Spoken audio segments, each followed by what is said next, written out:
Welcome back to the Cabalwannabe news show. Might as well call this the Commander show this week because it's lots of Commander news that came out. Some pretty interesting stuff. Let's jump right into it. So we're going to start this off with Bassandra battles Seraph, and let's just keep in mind that the drawback of players can't cast spells during combat goes for you as well. If we learned anything from M11 and Zendikar block a little bit, we love white combat tricks, and regrettably this guy's not going to meld too well with our standard metagame players, but let's hope I'm wrong on that, and it's more awesome than I think it is, but every week that goes by I think this card's a little awesome. So yeah, I like it. I've changed my mind, I really do like it. Plus it's a 4/4 flyer, or 5, in white and red. I think that's pretty good. Anyway, a refresher for those of us who forgot what new cards are coming out in Commander. Here's a quick look at it. We do have the confirmed ones here. Nothing new right there, just showing you what we have so far, including the Angel. Lots of Commander news this week though. Up next is Vishkal Blood Arbiter. 7 casting cost 5/5 flying lifelink legendary vampire. Like we don't have enough of those. Before he hits play, you should really give him protection from like everything you can possibly get him protection from, and you have to have white, so that should not be a problem too much. If I remember my Commander rules correctly, you are not allowed to run privileged position, but I could be wrong on that. But consult your Commander rules people for that. Anyway, the ability to sacrifice a creature and get X+1/+1 counters is really cool, where X is the creature's power, and if you remove all the -1/-1 counters from him, target creature, or the +1/+1 counters from him, you can give target creature -1/-1 counters till end of turn. He seems pretty cool, flying in lifelink. Yeah, why not? Let's run it. Let's play Commander. Edric, Spymaster of Trest, 3 casting cost 2/2, legendary Elf Rogue. Of course, it's rare. Whenever a creature deals count damage to one of your opponents, its controller may draw a card. This guy turns all your terrible creatures into little Ophidians. Warrants good token strategies, good blue weenie style strategies. I'm pretty psyched about him. I think he's going to be a definite house in most decks, and his 3 casting cost is just under 4 converted mana cost, so I anticipate him being running lots of Commander decks.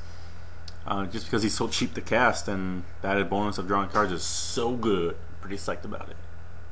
The coolest of the cards that were revealed this past week and a half or so is Skullbriar the Walking Grave, 2 casting costs at green-black 1/1 legendary creature zombie elemental.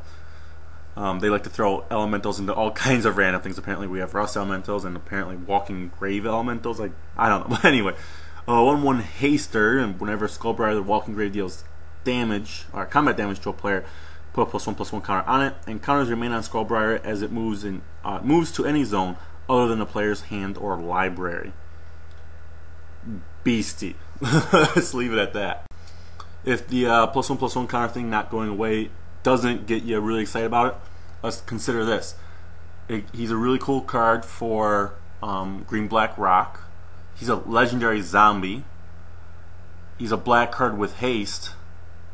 And he's green-black. I mean, green-black is a fun archetype to play anyways, and this guy just comes down and starts beating face. Very similar to how this Firewalker beats face. Reanimate this guy, and he's still good to go. And you only lose 2 life for reanimating him. They're cheap. In super hot news of the week, Sol Ring is going to be in every Commander deck, as listed on the mothership site, magicgathering.com/dailymtg. That's right, whichever Commander deck you buy, there will be a Sol Ring in it. They come out June 17th, and the MSRP is $29.99 per Commander deck. The previews officially start on Monday, June 6th on Daily MTG. Check it out. That's your hot news for the week. Not sure if we're going to have more hot news for the week, but I'm super excited for this one. Another card that was revealed for Commander is Lightning Greaves. For those of us who don't know, it's 2 casting cost 0 to equip.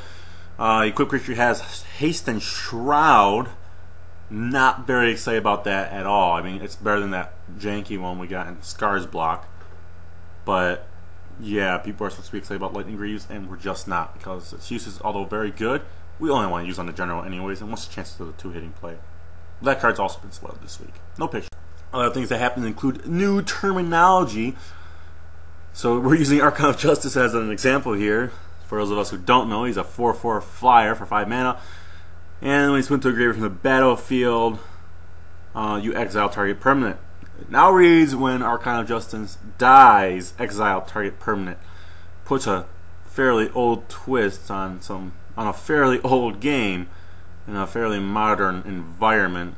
I'm not sure I really care for the new terminology. I'm not a fan of the new card frames. I mean, I like them, but I would prefer the game stay kind of old school looking, kind of like how the Warlord collectible card game or trading card game, whatever it's called these days, has remained with their old frame, and it keeps that kind of nostalgia value going. I would prefer if Magic would just stay with our older frames. So let's not turn this into that. I would just prefer if the terminology doesn't change, but I think it is going to be easier for players to understand, and overall is going to be a good thing for the game. If it was something cooler like when Archon of Justice is slayed in battle and as a result is buried, you get to exile target permanent that your opponents control. Something like that would have been cooler. But yeah, I guess this is okay for the game. Why not? Now that we've transitioned to M12 spoilers, here we have Chandra's Phoenix, 3 casting cost flying haster, 2/2.